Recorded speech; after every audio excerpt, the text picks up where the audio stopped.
हिमाचल प्रदेश में पिछले कल एक और कोरोना वायरस का पॉजिटिव केस हुआ है। इस वक्त 2 पॉजिटिव केसेस के पेशेंट्स अस्पताल में उपचाराधीन हैं। ये स्थिति संतोषजनक नहीं है। जो जोगिंदरनगर सब डिवीजन के कुमकर गांव में एक व्यक्ति जो दिल्ली से लौट के आया था पॉजिटिव पाया गया और इनके साथ 3 व्यक्ति और आए थे। एक व्यक्ति उसी गांव का है, दूसरा चौंतरा गांव के हैं और तीसरा कांगड़ा जिले के बैजनाथ के रहने वाला है। और इन तीनों को इस वक्त इंस्टीट्यूशनल क्वारंटाइन में रखा गया और इनका टेस्टिंग किया जा रहा है। और ये लोग दिल्ली से एक ही टैक्सी में ड्राइवर मिला के 5 लोग आए थे। वैसे भारत सरकार का आदेश है कि एक गाड़ी में 1+1 ड्राइवर प्लस एक आदमी उस वक्त आ सकते थे। अब एक गाड़ी में जो ऑरेंज और ग्रीन जोन में 1+2 आ सकते हैं। हमें जो भी नियम बताए गए इसको कड़ाई से पालना करना है। भारत सरकार ने बहुत ही ज्यादा सोच समझ के ही ये आदेश निकाले हैं। और ये व्यक्ति जो पॉजिटिव पाया गया ये नोएडा में सैमसंग में काम कर रहा था, लेकिन भारत सरकार के जो स्ट्रैंडेड लोगों के बारे में आदेश है वो आदेश इमीडिएटली बिफोर लॉकडाउन में जो लोग स्ट्रैंडेड है उनके बारे में था, लेकिन जो दूसरी राज्यों में नौकरी कर रहे हैं उनके लिए ये आदेश नहीं था। लेकिन लोग इस वक्त फायदा उठा के हिमाचल प्रदेश के अंदर आ रहे हैं।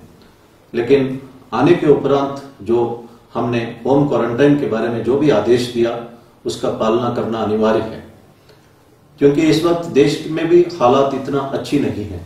पिछले कल एक ही दिन 3,900 केसेस बढ़े हैं और 195 डेथ्स हुए हैं। इस वक्त जो 44,000 से ऊपर देश भर में केसेस हैं, 1,500 से ऊपर डेथ हुए हैं। ये स्थिति संतोषजनक नहीं है। हमें बहुत ही ज्यादा सतर्क रहने की आवश्यकता है।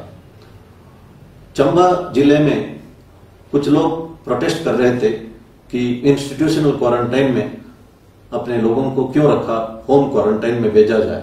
ये सही नहीं है। इंस्टीट्यूशनल क्वारंटाइन में रखना या होम क्वारंटाइन में भेजना ये एडमिनिस्ट्रेशन का डिसीजन है, इसका पालना करें। मैंने पहले भी कहा था जो होम क्वारंटाइन में रहते हैं वे अलग कमरे में टॉयलेट के साथ अलग रहे और सोशल डिस्टेंसिंग घर के अंदर मेंटेन करें, मास्क पहने और यूटेंसिल्स अलग से इस्तेमाल करें। ये प्रिकॉशंस लेना बहुत ही अनिवार्य है। अगर होम क्वारंटाइन में रहते रहते किसी और उसी घर के सदस्य को संक्रमित करते हैं और वो व्यक्ति अगर बाहर आता है तो सोसाइटी, समाज जो है संक्रमित हो जाता है। इसलिए जो नियम आपको बताया गया उसका कड़ी से पालना करना आप सबका कर्तव्य है। एक जनप्रतिनिधि के फेसबुक अकाउंट को हैक करके लोगों से डोनेशन मांगना शुरू कर दिया। मैं अनुरोध करता हूं, इस तरह का फ्रॉड इस वक्त बहुत ज्यादा चला हुआ है। अगर आप डोनेट करना चाहते हैं तो सीएम कोविड फंड में डोनेट करें या प्राइम मिनिस्टर केयर में डोनेट करें और ऑफिशियल वेब पोर्टल में जाके आप डोनेट कर सकते हैं। लिकर शॉप्स के बाहर हमने देखा है कि कल सोशल डिस्टेंसिंग मेंटेन नहीं किया जा रहा है। आज से हम इस बारे में बहुत ही स्ट्रिक्ट होंगे। यहां पर भी सोशल डिस्टेंसिंग बनाए रखना बहुत ही आवश्यक है। इस वक्त देश में 9 करोड़ लोगों ने आरोग्य सेतु ऐप को डाउनलोड किया है। ये बहुत संतोषजनक स्थिति है। मेरी अनुरोध है तमाम लोगों से कि आरोग्य सेतु ऐप को डाउनलोड करें। जब आरोग्य सेतु ऐप सेफ या लो रिस्क दर्शाता है तभी घर से बाहर निकले। मैंने कल भी कहा था जो सीनियर सिटीजन 65 ईयर्स के ऊपर जिनको मेडिकल समस्या है, प्रेग्नेंट विमेन और 10 साल से नीचे वाले बच्चे सिर्फ बहुत ही जरूरी आवश्यकता होने पर ही बाहर निकले या मेडिकल एडवाइस के लिए बाहर निकले और अनावश्यक बाहर ना निकले। यह भारत सरकार का आदेश भी है। कल एक घटना हमें देखने को मिला है। किन्नौर जिले में एक गांव में एक रिटायर्ड अंडर सेक्रेटरी और उनकी पत्नी पहुंचे थे। उस गांव के लोगों ने उन्हें अंदर आने नहीं दिया। वे शिमला से गए थे। गांव वालों का कहना है कि अब तक अगर आपको शहर अच्छी लगी तो इस वक्त गांव क्यों अच्छी लग रही है, आप गांव में क्यों आना चाहते हैं, हम आने नहीं देंगे। 3-4 घंटे तक उनको आने नहीं दिया गया। मुझे किसी ने कहा, मैंने एसपी साहब से और एसएचओ मोरंग से टेलीफोन से बात की और रात को 9:30 बजे एसएचओ जाके उन कपल को अपने ही गांव में, अपने ही घर में पहुंचवाया। ये एक भावना और एक सतर्कता हमें गांवों में देखने के लिए मिल रहा है। ये एक अच्छी सिग्नल है और इस वक्त हालात में इस तरह का सतर्कता आवश्यक है, क्योंकि जो होम क्वारंटाइन के सुपरविजन गांव के प्रधान, गांव के पंचायत मेंबर्स ही कर सकते हैं। सरकार जो लोग बाहर है और फंसे हैं उन पर हमदर्दी दिखा रही है, उनको वापस लाने का हर संभव प्रयास कर रही है, लेकिन लोगों को समझना है कि सरकार का यह भी दायित्व है हिमाचल प्रदेश भी सेफ रहे, हिमाचल की जनता सेफ रहे। सरकार को दोनों चीजें देखना है, इसलिए तमाम लोगों को सरकार का एफर्ट्स को समझना चाहिए और कोऑपरेशन देना चाहिए। आज गांव के लोग जो है स्वावलंबी होना चाहते हैं, गांव में अपने आप सेल्फ सफिशिएंट होना चाहते हैं कि बाहर से लोग ना आए। महात्मा गांधी जी ने बहुत पहले कहा था कि हमारे गांव स्वावलंबी हो और हमारे देश स्वावलंबी हो, और हमारे प्रधानमंत्री जी भी कोशिश कर रहे हैं कि हमारा देश स्वावलंबी हो।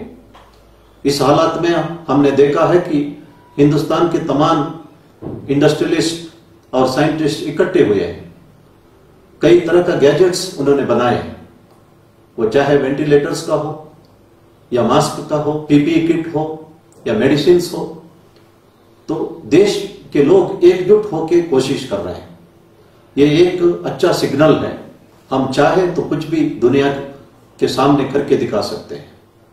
स्वामी विवेकानंद जी जब जापान से वैंकूवर जा रहे थे ऑन वे टू शिकागो, उसी शिप में श्री जेम्स सेठ जी टाटा भी थे। टाटा अमेरिका जा रहे थे क्योंकि स्टील टेक्नोलॉजी लेने के लिए। ब्रिटिशर्स और यूरोपियंस उन्हें स्टील टेक्नोलॉजी देने से इनकार किया, यहां तक मजाक किया है कि अगर इंडियंस स्टील बना सकते हैं तो we will eat them. Swami Vivekananda ji ने जेम्स सेठ जी टाटा को कहा, हिंदुस्तान का तरक्की के लिए प्योर साइंस के साथ टेक्नोलॉजी दोनों आवश्यक है। सिर्फ टेक्नोलॉजी लाने से हिंदुस्तान सेल्फ सफिशिएंट नहीं हो सकता है। उन्होंने कहा कि यह मिट्टी की जांच हिंदुस्तान में ही आप कर सकते हैं, करना चाहिए।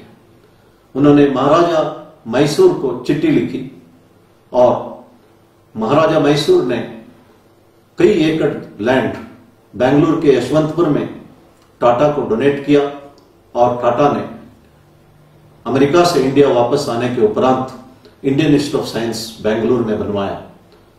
बाद में 1945 में टाटा ग्रुप ने Tata institute of fundamental research भी मुंबई में स्थापित किया। विवेकानंद जी भगवत गीता का किसी भी श्लोक बोल सकते हैं, वे किसी भी रिचुअल को भी करना जानते हैं, लेकिन वे अंधविश्वास में विश्वास नहीं करते थे। वो देश को स्वावलंबन होने के बारे में 1893 में कहा था। विवेकानंद जी के जो आइडियल्स है वो रविंद्रनाथ टैगोर, सुभाष चंद्र बोस जी, महात्मा गांधी जी, जवाहरलाल नेहरू जी, अरविंद घोष जी, कई सारे नेताओं तथा इवन हमारे वर्तमान प्रधानमंत्री श्री नरेंद्र मोदी जी को भी प्रेरित किया है। देश स्वावलंबी की ओर बढ़ते जा रहा है, देश एकजुट होते जा रहा है, लेकिन इस महामारी के संदर्भ में जब हमारा समाज, हमारा देश सुरक्षित रहेगा तभी व्यक्तिगत रूप से हम सुरक्षित रह सकते हैं।